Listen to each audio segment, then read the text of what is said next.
If you find that the world reacts to your existence with antagonism, then it is likely the case that you have veered far off of nature's intended path.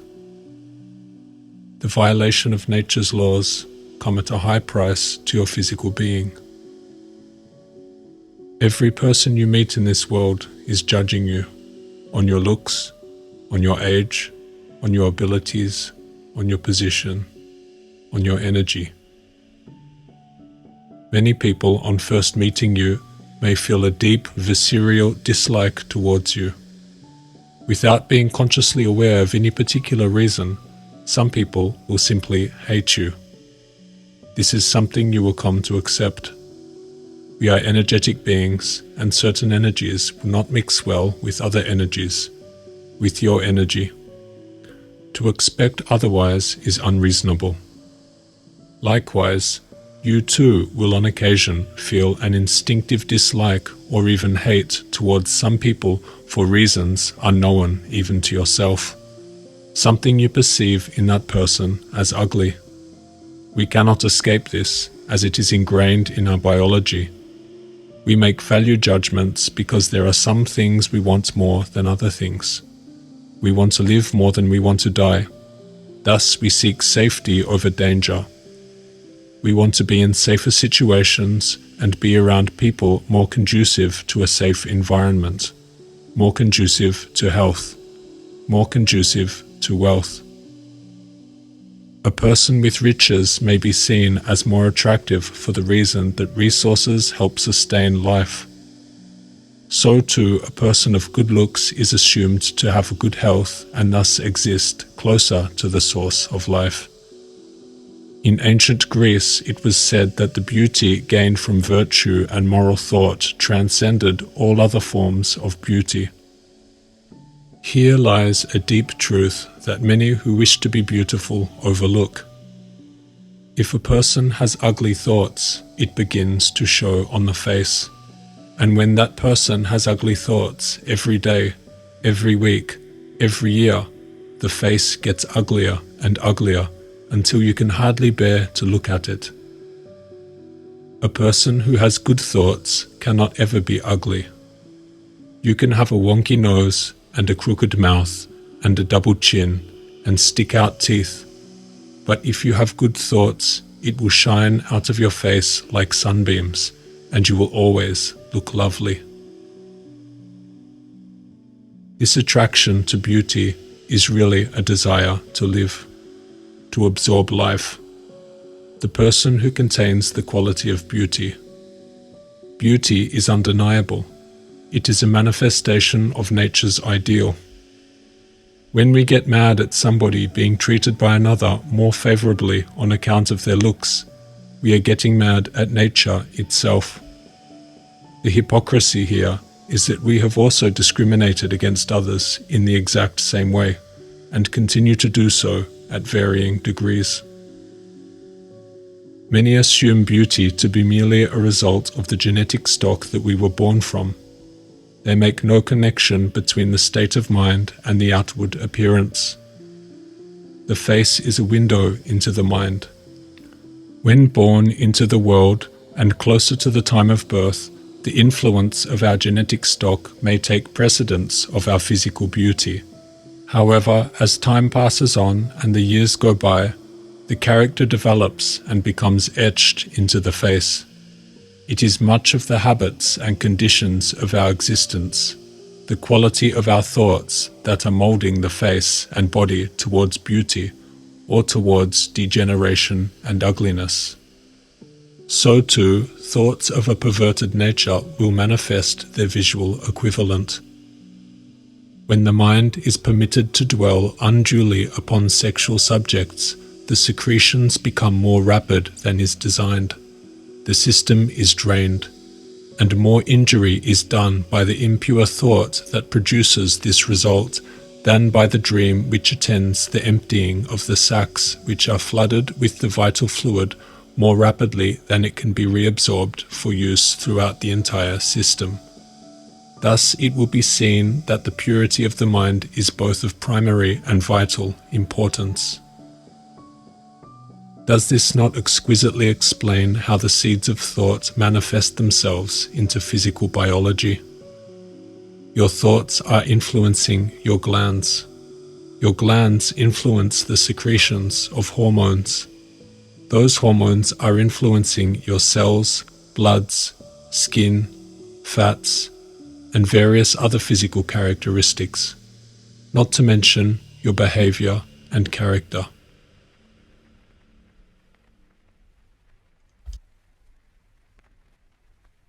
We are more attracted to beautiful flowers than less beautiful flowers.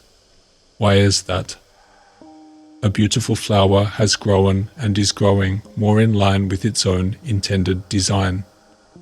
A less beautiful flower has diverted further away from its intended course of growth and thus manifests that diversion away from beauty into unattractiveness.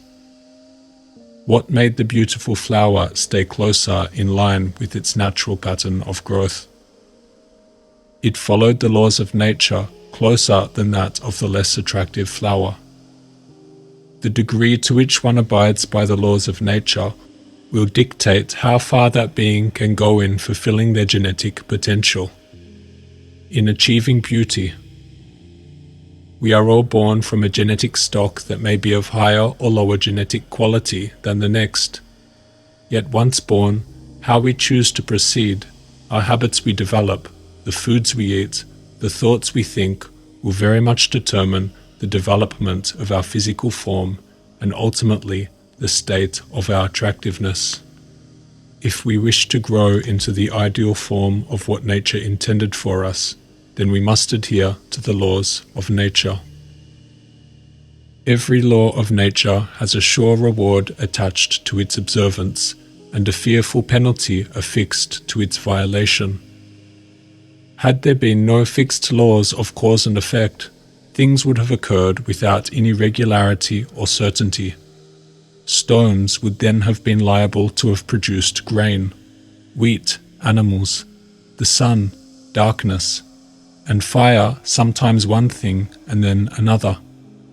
Man could have relied upon nothing, could have accomplished nothing. But this institution of law has reduced chaos to a most beautiful system of uniformity and certainty. Yet without a penalty attached to violated laws and pleasure to their obedience, they would have been useless, because powerless. Hence, a benevolent God has inseparably affixed happiness to their obedience, and also misery to their violation. Still farther, He has proportioned the penalties of disobedience and the pleasures of obedience to the importance of the several laws. To obey a law is to enjoy the blessings secured by that law.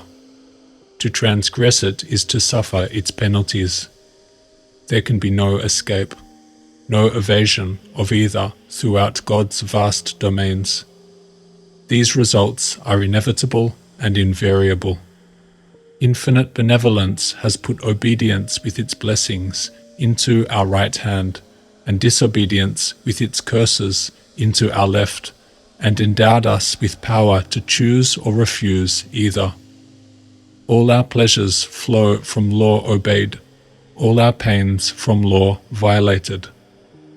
And as the observance or violation of these laws depends mostly upon each individual for himself, his happiness or misery is mostly in his own keeping, the reward or penalty of his own actions. Keep in mind this point. Beauty is found in correct proportions, in balance. A balanced structure comes from balanced habits, a balanced life, a life in moderation. A moderate life is most conducive of attaining beauty and attractive form. The proclivities of one's mind manifest themselves physically into the human form. People often overlook the deeply intrinsic connection between thought and beauty, but it exists and will continue to burden you with penalties or pay you dividends. An insatiable hunger can destroy one's life. Whether a hunger for food, for sex, for alcohol, for work, or for thought. An excess in any one of these areas is enough to throw all other mental and physical systems into disarray. These hungers are particularly appealing to those that have experienced trauma and suffering in their lives, and use these sensory pleasures to mitigate their pain and to soothe their worries. When the mind can act in moderation, the body can operate in balance. Thoughts of balance, thoughts of good nature, thoughts of kindness, moral thought. The seeds of selfish thought lead to selfish action. Selfish actions eventually lead to disharmony and imbalance. Disharmony leads to negative feelings and stress. Negative feelings and stress will burden the body daily at imperceptible degrees that will over time manifest themselves into the makings of illness and degeneration. These manifestations will inevitably deteriorate the physical appearance and become visually apparent in the face. The way you think is intrinsically connected to the way you look. Thoughts of a perverted persuasion do not go by unnoticed. It is a pity then that he who is in the bonds of sexual slavery cannot see himself as others see him. If he did so, his self-esteem might persuade him to that which his conscience cannot. For he is a repulsive-looking creature, whether viewed physically or morally, whose looks and form he would assuredly change were they as visible to himself as they are to spectators. As far as his face is concerned, he appears to be that which he is. His eyes have a suggestive and permanent leer, and not unfrequently there are dark hollows beneath them. His lips, if visible, are sensually curved. There is either a waxy pallor or an unhealthy flush on his cheeks, and the lines on the forehead and from nose root to mouth corners are deeply cut. His form is never good. He usually stoops somewhat and in time always becomes wobbly about the knees. In business he is unreliable, and socially he is either a cesspool or a bore. The only time that he shows signs of animation or interest is when he is under the stimulus of the society of a woman whom he hopes to get into his clutches. Usually he drinks, for the drain upon his vitality calls for stimulants. Invariably he is unhealthy in some way or the other. He is a good example of those superfluous, noxious things of life that nature removes by letting them hasten their dissolutions by the methods of their lives. In fact, this feature of the sexual slave is to be commended. As a rule, they are not long with us. Sexual slavery causes a terrible drain upon the entire functional and vital systems, but few men have the vitality to continue in its bonds for a very long period. Some have such enormous vitality that they can stand the drain and keep alive and enjoy ordinary health for years. But even in such cases, the time always comes when their evil life becomes too much for them, and they either lose their sexual power entirely, or else some disease creeps in which greatly lessens their vitality or ends in death. Nervous diseases of all kinds ultimately attack the sexual slaves. Locomotor ataxia is a common complaint among them.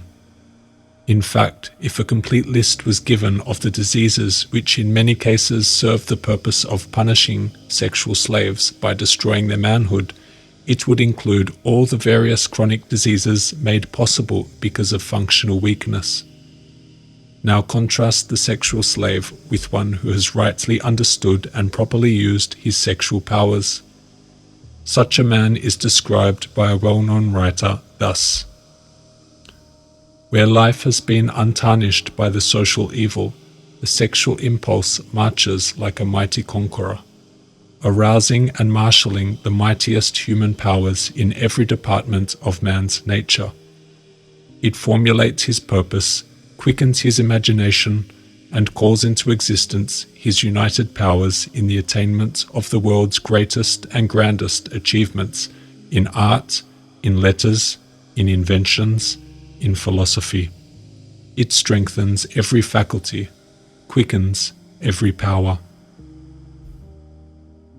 The outer form of beauty is a reflection of the inner state of health, and this state of health is attained by conscious choice, by quality of thought, by a movement of body. Beauty is much a visual reflection of the quality and integrity of the organism. This is why, if one wishes to improve their beauty, they must understand that this outer beauty is a reflection of the inner condition of their body and functions of their internal systems. In short, the first requirement for beauty is health of body. To develop and maintain a fully functional and healthy body, we must pay particular attention to our nutrition and digestion. Eating foods that nourish our body and avoiding foods that damage the body. Eating only when hungry. Eating the right amount so as not to overload the system and prevent proper absorption. A healthy body has a healthy digestive tract that can absorb nutrients efficiently and thus provide the essential energy and minerals required to build flesh, fats, blood, and bone. A balanced and beautiful physical form is generally a good indication of a functional digestive system. The next requirement towards building beauty is exercise. A well-exercised body is well-circulated. A well-circulated body has blood flowing through all its regions to replenish stores with nutrition. A perfect method for keeping the circulation in order is walking. A brisk walk will raise the heart rate and provide power to pump blood throughout all the body. Walking is an important daily habit for building health and thus by extension, beauty. Walking also stimulates the appetite, and it is most important to eat when the natural appetite arises, rather than eating for the sake of eating. Hunger will signal that your digestive system is ready to process more food. Eating when not naturally hungry may burden the digestive system. The next requirement for health is fresh air. Many studies have attributed the number one cause of illness, and in particular cancer, to be caused by lack of oxygen. Oxygen sustains the life of the body. A few minutes without it and we would die. This oxygen is needed for our lungs to breathe, but not only our lungs, its contact with the skin and body is vitalizing and replenishing. Open windows in the house. Wear less layers of clothing, or go naked for a time if conditions permit. The contact of oxygen to the human body, to the bare skin, is most conducive to health, and coupled with exercise, one should reasonably expect to acclimatize to the chill, assuming the temperature is above freezing. Benjamin Franklin was known for his regular air baths, where he would disrobe, open the windows and curtains, and bathe his body in the fresh, cool air. He was known to do this all year round, regardless of temperature, and believed it to be not only healthy to body, but conducive to deep thought. The next and perhaps most important requirement for good health is avoidance of sexual excess and semen loss. It is known in biology that reproduction hastens death. Conversely, it is known that suspended use of the reproductive faculties, as in spayed animals and eunuchs, extends life. And acceleration towards death will be met with accelerated degeneration of the organism, and thus the onset of ugliness. Be very wary of losing this precious substance, and keep in mind the wise words of old. It takes flesh to make flesh. The excess of sexual indulgence will also break the walls of one's character, as the desire of the animal instinct will override one's moral thought and behaviors. people can fall into a state of desperation and depravity, sacrificing all that is good just for the mere excitation of their genital organs. Nature granted us use of the procreative faculty, but only for the strict purposes of procreation, not for the purpose of excess sensual enjoyment. A violation of this law will perhaps come at a heavy price. To keep the mind pure, to keep one's innocence, to see your thoughts clean. The positive manifestations of a chaste life have been talked about since the dawn of time, yet only few people in any period of time have ever taken heed to this valuable knowledge. The vitality received from conserving the sexual energies is well known among racehorse owners, and for this reason racehorses are kept away from females to avoid mating, as they are known to perform better when not under the influence of constant copulation. Professional athletes, in particular boxers, have long refrained from sex before a fight for similar reasons. In fact, almost all animals, insects, and plants that engage in reproductive activities die sooner than those that abstain from such activities. This is a key concept of biology known as the disposable summer theory of aging. It has long been known that thoughts mold the man. In ancient Greece, it was said that moral thought shapes the physical form. Beauty sprung from the seeds of virtue. The concept of beauty was born in moral thought and physicality. Although moral beauty was considered superior, as physical beauty was only temporary. It was thought that physical beauty developed from the perfection of moral thought, and that ugliness developed from vice. Many go about their lives assuming that what they think will play little role in the ongoing development of their beauty or ugliness. They continue to bathe their minds in lewd, selfish, dark, and angry thoughts. They may choose to engage in vices, unnatural pleasures, and distasteful thought, with no understanding of how such engagements manifest themselves physically into the physical form, into the human being. The quality of your thoughts over time molds the quality of your being. If the straight twig may be made crooked, so may the crooked twig be made straight.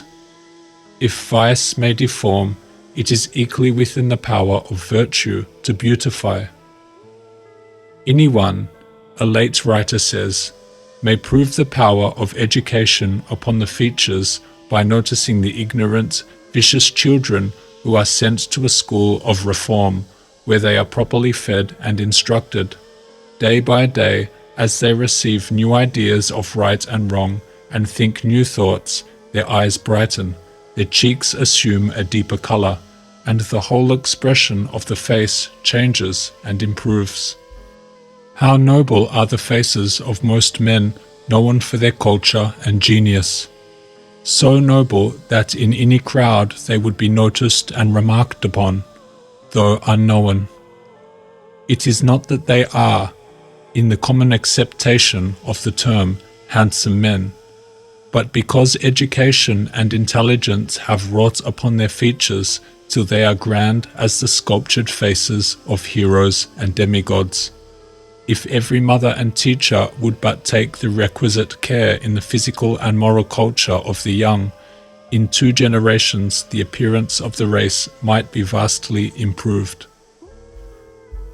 To illustrate still more strikingly the influence of mental and moral culture on brain, face, and body, we will take 2 lads of the same age. They may be brothers, or even twins, as nearly alike in organization and disposition as possible.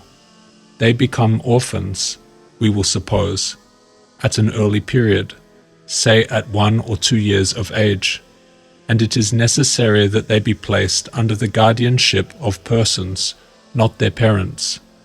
Let one be placed in the care of a kind, affectionate Christian woman who nourishes, cherishes, caresses, and loves the little charge, and who by her kind attention calls out the affections, the respect, and devotional feelings of the child. On putting him to bed, she joins him in an appropriate little hymn, like that commencing, "The day is past and gone." She hears his evening prayer and kisses him with a loving good night. Under these influences he goes to sleep, and if he dreams, his dreams will be pleasant, and his blood will course freely to his higher faculties. Benevolence, veneration, hope, conscientiousness, and the nobler nature grows by virtue of such influences. When he rises in the morning, his guardian parent meets him with a kindly smile and a pleasant, "Good morning, my dear. Did you sleep well last night?" "Oh yes, thank you, Mama, and I had such pleasant dreams. I thought how kind you were, and how I was growing. That I had a little pony, a harness and a wagon, with lots of pretty things which you gave me on my birthday. I dreamed of the Sunday school, of the teacher, and of the pretty presents which I there received. Oh, I was so happy." He is growing into manhood.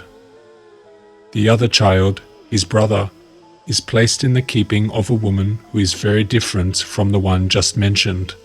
She is not only irreligious, but skeptical, ill-tempered, out of sorts, and at war with herself and the world.